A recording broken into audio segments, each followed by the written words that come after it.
So let's start working with our items. First of all, well, we're just going to do weapons first. Okay, but first let's create the framework around our items. Let's start with a folder named items, and we're going to do a base class called item. Let's open it up. Let's wait till it's opening up. Let's wait some more. Okay, we don't have to wait anymore. So namespace. Now, if you've seen any of my other series, you probably know what's going to happen right here. We're going to make this a scriptable object, and this now is going to become an abstract class so that we don't use the item itself, but we have to make a subclass that actually takes from item, and we're going to be using this item, the base class, to manage items. For example, things like inventory or stuff like that. We want to kind of be agnostic based on what we are using. So items, let's go and create a weapon. Obviously weapons are going to have a lot more logic than just any of the other items, and we're going to see that as we go. We're not going to worry about having everything we need for a weapon here. So this now is going to derive from item, and because these are scriptable objects, we can use the attribute for create asset menu, and let's do items weapon, and we can create weapons from here. I'm going to do a public game object for the model prefab for now, and yeah, I think that should probably be enough. We're going to need in the future, inventory icon, stats for the weapon, and other things. Okay, but as I said, we're not going to worry about it right now. We're only going to instantiate the model. So okay, we have our weapon. Now we can create a script, or we need a way to actually manage our weapons. And how do we to basically manage instantiating weapons, creating other weapons and stuff like that. But since this is a survival horror game, and come to think of it, you don't necessarily need a lot of instances for your weapon. You all just need one, because there's only one player. I have some plans on creating co-op play, like you see in Resident Evil Outbreak, but that of course is going to come much later. So we're not going to worry about that right now. So we're just going to make a simple inventory manager that is going to be hooked upon the player state manager, but because it's going to be decoupled from the main logic, it means we could use it on, we could use it later as well, and we can have multiple players. So on items, instead of let's create this as an inventory manager. This doesn't need to be coming from more behavior, since it's only going to be holding a few things. First of all, it's all going to be holding the current weapon. Okay, or it might be null if you don't have any weapons. And let's create the logic for adding things. So I'm going to do a public void for load weapon, and in this case that weapon is going to be actually we need to pass the player state manager first of all, and of course the weapon we have, or new weapon. Okay, from the player states we can get the right hand because we have the animation. So let's say transform right hand, player states, animator, get bone transform, right hand. Okay, and there we have if our character is humanoid, then we have the shortcut for the right hand. So from the right hand we basically need to now instantiate game object. Let's do weapon prefab,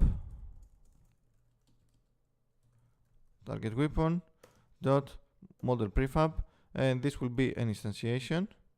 So let's write that in, or game object dot instantiate. Because we don't derive from mono behavior, we need to say, actually we don't, yeah, okay, doesn't matter, as game object.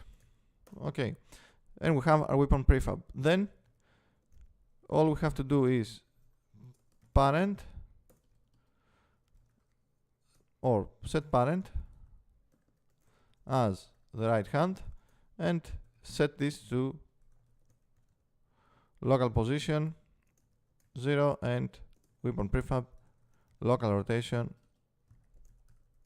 to identity, and this will place your weapon onto, this will place the pivot of your weapon onto your right hand. We will have to place it a little bit more, but the pivot will always be 0, 0, 0. Okay, this is something we have done multiple times in the past. But here's what I want to do now is I want to go onto my items again, and I want to create a new class which I'm going to call runtime weapon, which is going to hold any actually, you know what, we don't really need a new class. We can just do this here. We're going to make this a non-serialized because it's a game object.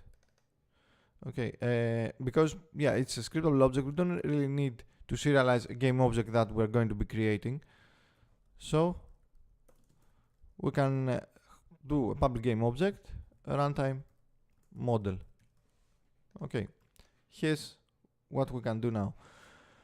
Instead of the weapon prefab, we can say target weapon dot runtime model as game object. Then let's replace this here, here, and here. But if this is the second time we are actually loading the weapon, so if target weapon dot runtime model is null, then instantiate it. Otherwise, all you have to do is target weapon runtime model set active to true.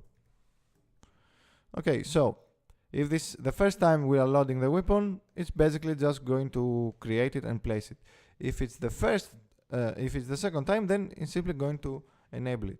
Which also means if current weapon is not null, we can just go and say current weapon dot runtime model set active to false, and of course we should check for current weapon runtime model not equals null as well. Okay. And okay, we have all of this, and of course finally we need current weapon dot runtime model equals target weapon. Okay, not runtime model current weapon equals target weapon.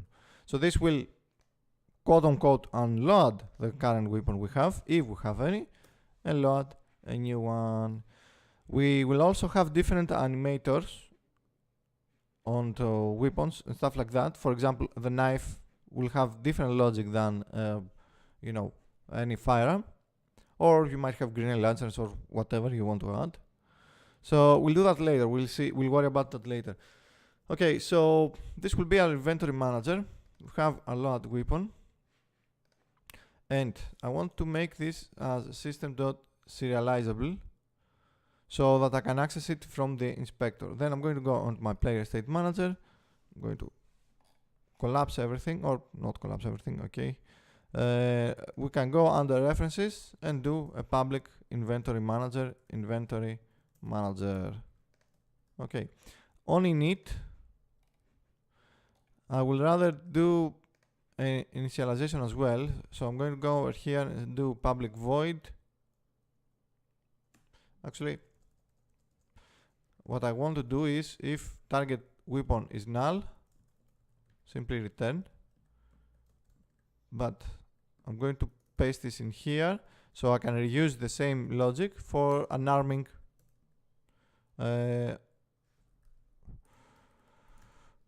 for, you know, if you want to use later removing any weapons you have. So we have load weapon. If there is previously a current weapon, it's just going to unload it, and then the target weapon, if it's null, then it's going to be returned as well. But on my player state manager, I'm going to go inside init after we have done everything and before the locomotion ID. I can just go and say state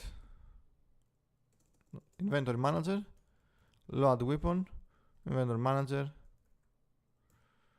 current, actually not current weapon. Current weapon, I think current weapon should just be private. Also, you need to pass this. So let's make this a private method. Let's make this public for now, starting weapon. Okay, for now. Later we're going to remove that. So on player state manager, starting weapon.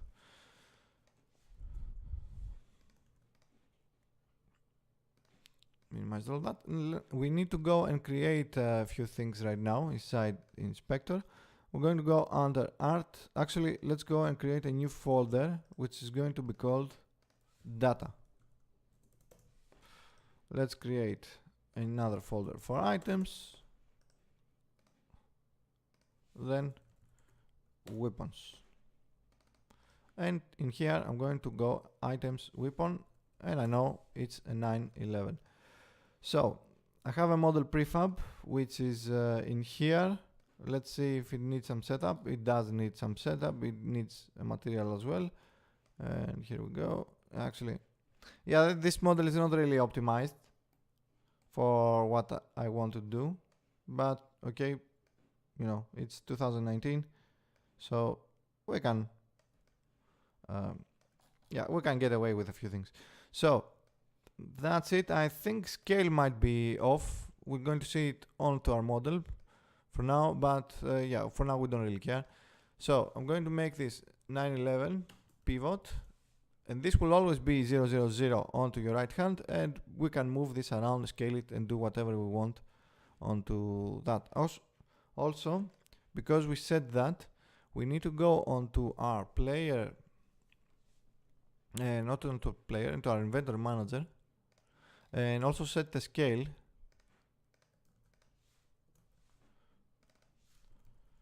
local scale to vector 3.1.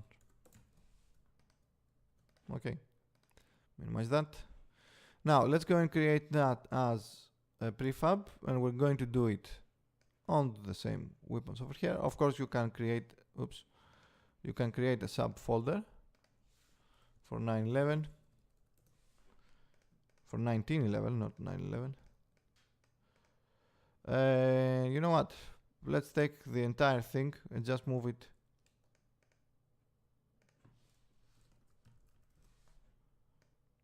here, so we have everything in one place. Let's place this in here, and now if I go onto my player state manager, let's close this, opening up our inventory manager, we have the starting weapon. We can drag and drop this over here and hit play. Okay, as we've seen, it's a little bit off. So we want to fix this while we're aiming. So let's go and do a debug. And for the debug purposes, I'm just going to go over here and I'm going to do a public bool debug aim. Actually, let's move this onto here. Debug aim, and inside my input manager, after we have done all of this, if player states debug aim, then player states is aiming equals true. Okay, simple as that. We can just tick this now and hit play. Of course, the animation is wrong. We're not going to have this animation all the time, but for now we shouldn't really worry about that. So look at the pivot. It's at the position we have set it, and the model inside, I can just place it wherever I want, which is just exactly what I'm going to do. I think maybe scale is correct with this. His hand is a little bit rotated, but we can live with that. And we're missing a few materials anyway. Okay, let's say Yeah, that's terrible, but whatever.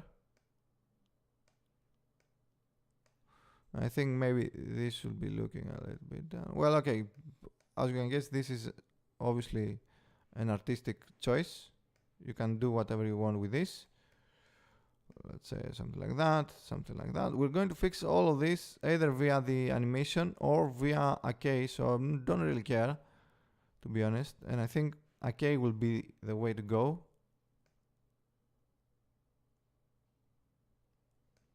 Yeah, okay. Good enough. Let's say good enough. So I'm going to copy now this copy component from the transform, and I'm going to go inside my prefab, and I'm going to paste any values we have kept like that. And then, oops, not on the pivot, on this one. Okay, you can see it changes like this. Since we're here, let's also fix the issues we have with the materials.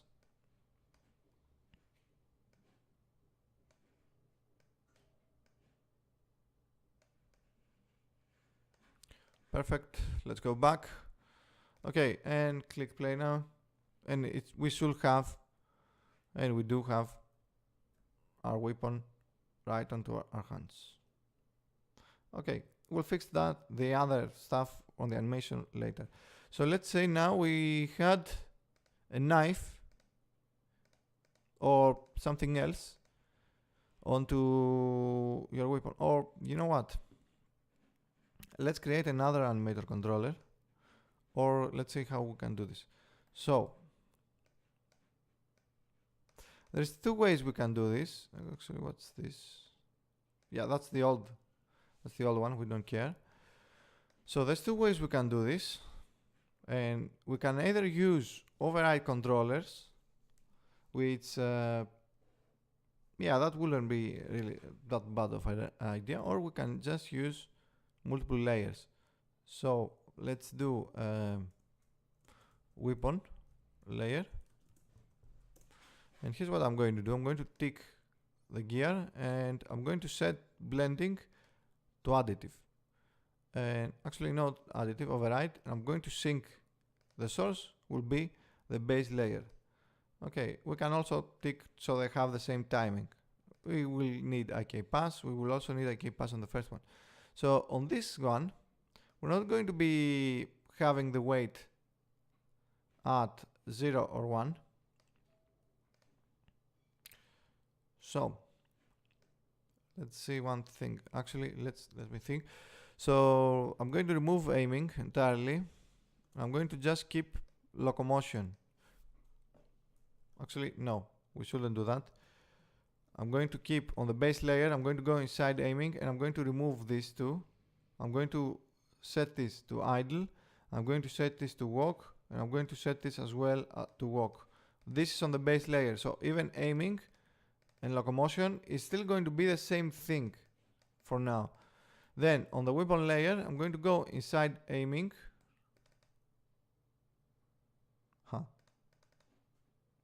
Okay, so yeah, that's not going to work exactly. Yeah, that's not going to work as I want to.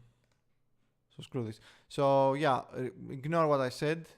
Remove the base layer, and I'm still going to keep this as it is, but I'm going to go and create. Actually, no. You know what?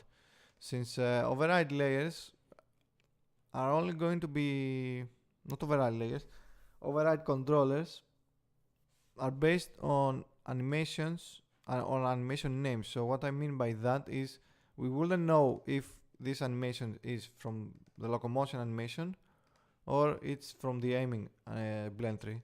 So that is going to cause us a few issues. So maybe let's do idle aim. Well, okay, here it should have been something else, to be honest. Or we can just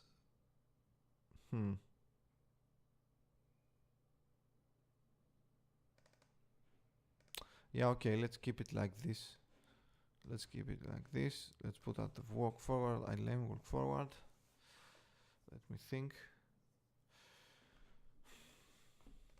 Okay, for now, let's simplify and let's do animator override controller, and let's say pistol. And I'm going to add the base controller, and I'm going to replace the idle with the idle aim. For now, after that, we're going to make this, we're going to make it we're going to make it basically as we wanted before, with the idle for the actual pistol and stuff like that. I'm also going to replace the walk forward with a walk forward rifle. Okay, you'll see what that's going to do. Then I'm going to create another override controller for player unarmed, and I'm just going to assign the player, and I'm not going to replace any of the animations. It will just be the base animation. Now on to our inventory manager. Let's go over here. I'm going to assign public animator override controller for default controller, first of all. Then if it is unarmed, so target weapon is null, then player states dot animator dot override or controller, what is it, runtime animator controller equals default controller. But let's open up our weapon.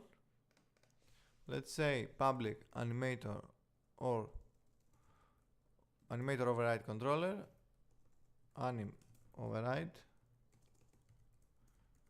controller, and okay, runtime animator controller, default controller, then player stage. Let's copy this. After we have done it and we come down here, then current whip or target weapon dot anim override controller. Okay, save that, minimize.